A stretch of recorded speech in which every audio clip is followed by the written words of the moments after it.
రాబోయే 18 జూన్ 2024 మంగళవారం రోజు నిర్జల ఏకాదశి వచ్చింది. సంవత్సరంలో 24 ఏకాదశులు ఉంటే ఇది అత్యంత శుభప్రదమైనటువంటిది. ఎందుకు అని అంటే చిన్న కథ ద్వారా చెప్తాను వినండి. భీముడికి తినడం అంటే చాలా ఇష్టం. అయితే అతనికి ఒక రోజు ఉపవాసం చేయమంటే అతనికి వీలు కాదు, నేను చేయను అని అంటాడు. కానీ అప్పుడు ఇతనికి ఒక మార్గం చూపిస్తాడు. ఎవరు అని అంటే వేదవ్యాస మహర్షి.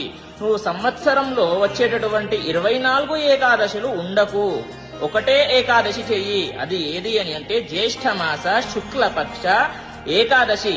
దీన్ని నిర్జల ఏకాదశి అంటారు. ఈ ఒక్క ఏకాదశి చెయ్యి, నీకు సంవత్సరంలో ఎన్ని అయితే ఏకాదశులు వస్తాయో అవన్నీ ఉన్నంత ఫలితం వస్తుంది అని చెప్పేసి చెబుతాడు.